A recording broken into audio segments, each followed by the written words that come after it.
কয়দিন ধরে লাড্ডু খেতে মন চাইতেছিল আর ফেসবুকে ঢোকার লগে লগেই দেখি খালি লাড্ডুর ভিডিও সামনে আয়। হেয়ার পর তো চিন্তা করলাম যে সামনে যেহেতু আইতে আছে মই আজকে বানাইয়েই খামো। হেরপেনে মই সেমাই দেবা না মই আজকে লাড্ডুটি একাল প্রথমে মই একটা করের মধ্যে একাল 2-3 চামচের নাহান গিলো লইছি গিদ দিয়ে মই সেমাই হানিরে বাজ দিলাম মই লাস্টা সেমাই ব্যবহার করছি এই সেমাই রূপিত দিয়া প্যাকেটের রূপিত দিয়ে মই একাল ইচ্ছে মতো জাতা দিয়ে লইছি জম্মের জাতা যাচ্ছি যাতে একাল বাইঙ্গি গুড়ি গুড়ি হয়ে যায় সেমাই দি। হেয়ার পর তো হেয়ে মই এখন বাজিলাম কেউ চাইলে হালকা তেল দিয়েও বাজতে পারে তো এটার একটা ঘেরান সুন্দর পাওয়ার লেগে কিন্তু অবশ্যই বাটার দিয়ে হেরপর বাজা লাগবে তাহের পেনে মই এখন বাটার দিয়েই বাজতে আসলাম বাটার একটুখানে দিলেই হয় 1 চামচ দিলে হয় মই একটু বেশিই দিছি।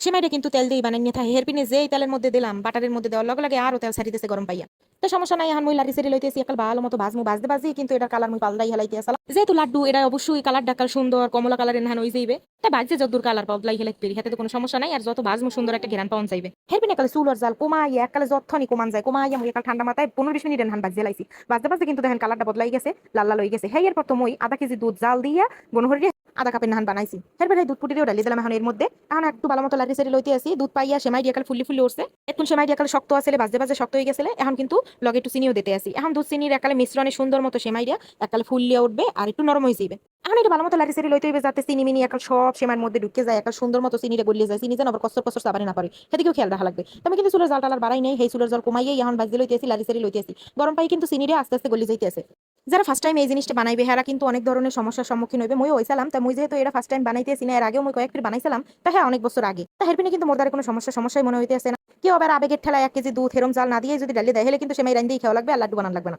আবার কেউ চাইলে তরল দুধ ব্যবহার না করে সম্পূর্ণটাই গুঁড়ো দুধের ব্যবহার করতে পারে দুধ একটুখানি পানিতে গুলিয়ে এরপর দিয়ে লইতে পারে কিন্তু তা মই কিন্তু আজকে এর মধ্যে ফুড কালার ব্যবহার করতে আসলাম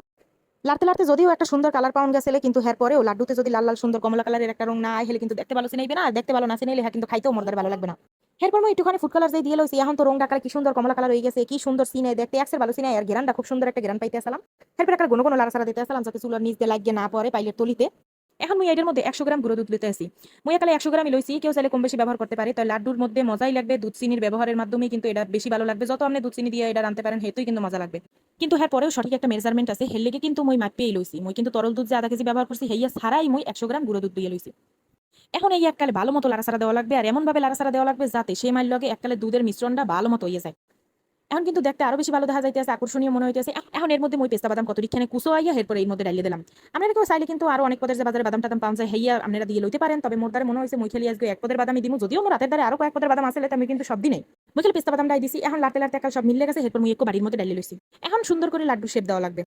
যদি অতিরিক্ত বড় বানাইতে চায় কেউ হেরা বড় বড় বানাইবে যারা মিডিয়াম বানাইতে চায় হেরা মিডিয়াম বানাইবে আর যদি কেউ একালে না হলে নাড়ু নহন একাল ছোট ছোট বানাইতে চায় হেরম বানাইবে তো মই ছোট ছোট বানাই নাই আবার বড় বড় বানাই নাই একালে আন্দাজে আন্দাজে বানাইছি মিডিয়াম সাইজের এখন এটারে ডেকোরেট করার পিনে মই আবার একটু হালকা হালকা করে গুঁড়ো দুধ উপরি দুপরিতে ছিড়িয়ে দিতে আসলাম। এটা স্কিপ করতে পারেন কেউ চাইলে না দিতে পারেন এটা আমনে ইচ্ছা তো মোর দ্বারা এটা দেখতে বেশি ভালো সিনে হেলপিনে চিন্তা করছি হালকা একটু উপরিতে গুঁড়ো দুধ ছিড়িয়ে দিই হেলে যদি আরেকটু বেশি ভালো সিনে হেরু আইবে কমিয়ে দিই হেলপিনে মই খালি একটু গুঁড়ো দুধ দিয়ে একটু পরিবেশনের লেগে সাজাই দিলাম। এই জিনিসটা খাইতে জম্মের মজা লাগে আর বানাই নিয়ে আসলেই অনেক সোজা কিন্তু রানতে এরকম সময়ও লাগে না যদি কেউ সময় পান বাসায় অবসর সময় পাইলে আর যদি মিষ্টি কিছু খাইতে মন চায় তারা কিন্তু এই বানাই খাইতে পারে। তা আজকের কোনো কথা কমন আজকের মতো টাটা আল্লাহ হাফেজ।